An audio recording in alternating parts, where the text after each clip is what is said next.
Finding a quality long-term partner in 2025 is getting harder and harder. Divorce rates are going up, single-family households are on the rise, and city boys and city girls are all in these streets. I guarantee if you're a young professional or entrepreneur, the three concepts I will go over about the male, female, and the connected part of the relationship today will help you in finding a good quality long-term partner in 2025 and beyond.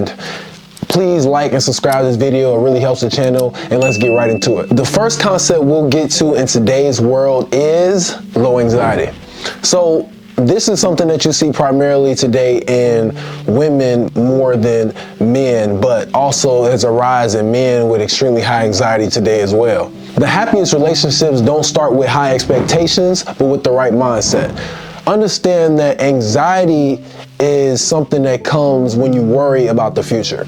And a lot of worrying comes from your expectations of the future based on either things that you set to possibly happen in the future that aren't guaranteed, or based on things you're worrying about today that aren't something that you can control in the future. And with having a partner, you realize that there's so much not in your control, especially when you're with someone for an extended period of time. You realize that you cannot control that person. So you have to truly trust who they are and the trajectory of their growth. And how do you do this? You have to have faith. And in today's day and age with social media and all these different things where you can go look at people's highlight reels of their relationships, especially women, they get caught into this space of comparing themselves to other women and also comparing their relationships to other relationships out there. Now, don't get me wrong. It's amazing to have examples of positive things that can be done in relationships, because maybe if you're struggling with something, you can see somebody else's situation and actually grab onto one piece of their relationship, maybe an exercise or an activity, and bring it into yours. But what happens is, in today's world, when we are constantly on social media comparing and being sold on different ideas and being sold on the reality that things come quickly when honestly they don't. If you just see someone's relationship highlight reel, you don't see the hard conversations they had, the arguments they had, the times where they didn't want to talk to each other, the silent treatments, all those different situations that you weren't privy to because social media is just a highlight reel. And high anxiety in relationships, especially on women's side, is on the rise, especially when most of us come from single parent households. Understand that majority of people come from single parent households. Most people do not grow up with two parents in the house. So you are trying to build a relationship from something that you don't have a real idea of what it is because you didn't grow up in it. And then you go outside and you look at the highlight reel of everybody else's relationship and be like, ooh, I should be like this. Maybe mine should start like this. And then anxiety comes because you want something that you aren't seeing in today's relationship that you're in, or maybe just in any situation or interaction you're in. You're starting to judge immediately, like, should this happen? Should this happen? And you're not letting it happen in a natural way. You're smart to prepare, but you're not smart to constantly worry and constantly have anxiety about the smallest bits and changes of someone's personality and the fluctuations throughout the day, because you are constantly worried about their future because of the high expectations that you set that you probably haven't even voiced to your partner. So the first thing, having high anxiety can really ruin a relationship. And that's why today's world, when men come into relationships with these ridiculous expectations that random men online tell them to have for females, and females come into relationship with these ridiculous expectations that other females, and comparing relationships online's highlight reels to their relationship, make them think they should have. Make sure you control your anxiety by lowering your expectations drastically and looking at people, accepting who they are, accepting that they will change and fluctuate throughout time, and especially throughout the day-to-day, and care about them. Because love is not a feeling that you get. Love is an action, the action of caring about an individual despite their flaws. And yes, you will like things about people, but I guarantee you, if you learn anyone long enough, you will dislike something about them. I guarantee it. I don't care who you are. I guarantee it. Second thing we're going to get into is, and this is specifically on the men's side, is emotional intelligence. Here's how to become more attractive in minutes as a man trying to find a long-term partner in 2025. Immediately, just sit down, think of the thing that can get you the most angry the quickest, and sit there with a straight face and do not allow yourself to get angry. This seems like a small exercise, but it proves the point that people who are emotionally intelligent are highly likely to get the things that they want in life, especially when it comes to relationships. Relationships are probably the place where you want to be the most emotionally intelligent. We look at the past and we see how, women didn't have as many freedoms and they were under the control of men. And in some of those relationships back in the day, things got very, very abusive because of emotionally unintelligent dudes going out there and doing different things to the women that didn't have any other choice but to actually be there.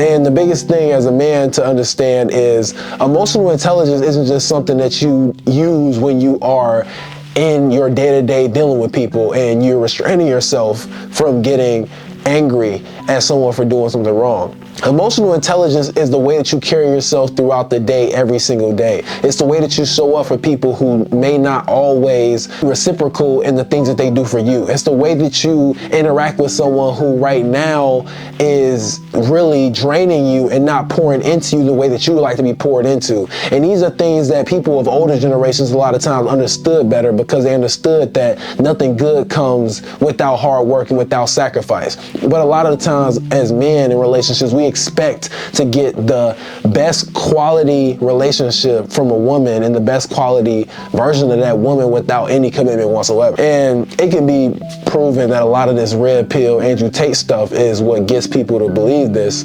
There is always truth in both sides of the coin, but primarily when it comes to listening to people, you don't want to listen to people with extreme values. Obviously, I've listened to Andrew Tate and he makes some really good points on certain things, but on other things, he can be very extreme. And when you're very extreme about anything, you're typically wrong because the truth always lies somewhere in the middle. The question isn't if you should be emotionally intelligent all the time. The question is, how emotionally intelligent should you be in the current situation that we're talking about? In a situation where, somebody has taken your wife's purse and just snatched it and ran off and you're right there. Maybe you want to get a little angry real quick so you can have the energy and adrenaline to go run that dude down, take your wife's stuff back and protect yourself while you're at it. Or maybe in a situation where, people are talking negative about you, you're not going to get flustered and angry and knock somebody out because of some words that they said. And this can be really transformative in a relationship because domestic violence is a real thing. And although it's not the majority of relationships, all it takes is for one dude to go crazy and get mad at something his wife do and hit her, and then now you got, headlines and stuff like that, and now your reputation is ruined because, police at your crib and they kicked you out your own house. So emotional intelligence is very attractive for women. Women do not like a man that's easily moved, and on average, I would argue that data and statistics actually show that as well. So make sure that you as a man, and from the female perspective, look for a man who's emotionally intelligent, someone who you can't rile up. And don't go out there purposely rile him up if you're a woman. And as a guy, don't sit around and let a girl purposely dig at you. Like, no, remove yourself from that situation because you don't deserve to be poked and prodded at. And the same thing with a woman. Do not poke and prod at your man, but understand emotional intelligence from both sides, just like low anxiety and low expectations and not having dumb, outlandish expectations is important on both sides. Emotional intelligence is the key to unlocking a version of a relationship that cannot be had with someone who is an emotionally immature, who is emotionally immature or emotionally stunted. So lastly, the one key to a relationship that'll make this last, and this is something that if you don't understand can completely destroy you. Here's how to guarantee your relationship will succeed by doing one thing. The one thing that the last generation did better than we do today is commit. In a relationship, a lot of times, especially due to a lot of movies that glorify love, quote unquote, or the feeling of infatuation is what I would call it, they end up putting you in a position to believe that the things that we value in relationships are going to always be there. And the reality is, people change, things change over time, and if happiness is always your goal, then you will always be searching for a new thing. Because there will be times in your relationship where you will not be as happy. There will be times in your relationship where things get hard and you have to decide, are you committed to the relationship or are you committed to only your personal happiness? It can be very tough if you want to build a family where there's two people in the household if you're only focused on your happiness. Because what if your wife, after she's pregnant, or your husband going through a tough period in his life through somebody in his family's death, is very depressed and they can't pour into you and they can't be there for you for what? 3 months, 6 months, a year? What would you do? Would you stay with that person because you committed to that person continuously? Or would you let your emotions and not being happy lead you to doing things outside of the relationship like cheat, or maybe doing things outside of the relationship like getting drunk and doing all these negative things to cope and be happy, or escape reality, as I like to call it when it comes to drugs? What will your response be?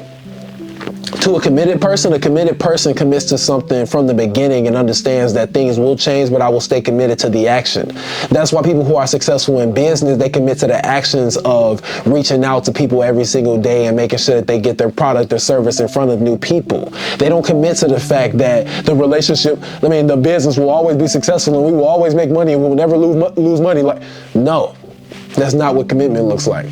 And back in the day when things got tough with our parents, despite all the flaws that they had in their relationships back in the day too, don't think that just because relationships lasted meant that they were perfect. They were not. They were not.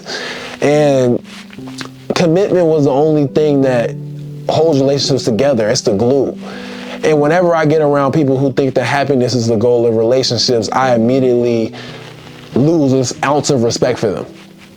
Because relationships will be hard sometimes, and relationships are bound to disappoint you because people are imperfect, and imperfect people make mistakes. And if you aren't willing to stay through the mistakes, if you aren't willing to work through some of the flaws of your partner as you go through this relationship, then the relationship was doomed from the start.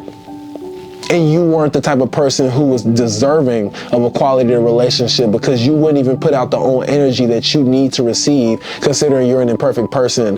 And as an imperfect person, a relationship is something that shapes you and molds you and breaks off at you like you're carving out a diamond. The relationship will be under a lot of pressure, and it will press you and make you into the diamond and carve you out into the diamond of I get so flustered sometimes when I talk about these things, because I understand that many people are not built for the pressure of a long-term relationship. Just like many people aren't built to open a business or do any of these certain things. The things that people glorify in today's world are hard. And when you see someone on social media who's accomplished something in 40 years tell you that they can do it and, help you do it in 10, it's one of those fundamental beliefs that you don't have to invest in your future. A 40-year goal isn't accomplished in 10 years. At best, if you listen to everything somebody says about their journey and everything that they said about their journey stays true over time, like when they did it 40 years ago, at best, maybe you cut the time in half. That's just me being generous with numbers and time and facts. But the reality is, we're flawed humans, and you're not gonna completely listen to the mentor and do everything they say promptly, immediately, and get done in half the time or a quarter of the time. No way, nowhere near. So yes, invest in a relationship that you want. Stop having high expectations for imperfect people and meet them where they are. If you go into a relationship and you meet someone and you look at them for who they are, you won't be clouded by these false expectations that you set that will make sure that you're always under anxiety, because you set expectations for a person that you didn't meet where they were at. You didn't meet them who they were. You met them through the lens that you made up for them. So to recap, low anxiety will happen if you have low expectations, and high anxiety will happen if you have outlandish expectations and unrealistic ones based on the person you actually met. Women and men worry about that. Emotional intelligence, women and men. If you are emotionally flustered at everything, and you can't just calm down and let things be, and they always control your emotions, outside factors always control your emotions, you probably aren't worth a long-term partnership. And in today's world, that anxiety and those emotional intelligence qualities are hard to find if you're just looking on the internet. In real life, people are a lot better I would say, man, social media puts them out to be, because I found some amazing people, but I do know where to look. Lastly, commit. Once you do look at a person for who they are, you actually like them for who they are, take social media out of it and all these different things, and you see that they're an emotionally intelligent person who views you accurately for who you are and not what they wish you were. Commitment will save majority of relationships in 2025 and beyond, because you will be imperfect and they will be imperfect. A commitment is your, I guess, declaration to God that you're deserving of a partnership, deserving of someone to help you through life. So if you guys are professionals, entrepreneurs who are interested in growing in areas of faith, family, fitness, and finances, grow your income and or revenue in your business, join a think tank. It's a mastermind community of young, like-minded entrepreneurs and professionals, and we meet weekly over Zoom and do in-person events and different giveaways and stuff like that. Yeah, man. Appreciate you guys watching this video. Hope you guys find a long-term partner you're looking for. And message me on Instagram at Kuye if you want to talk or have any questions or want any content to come out. Peace.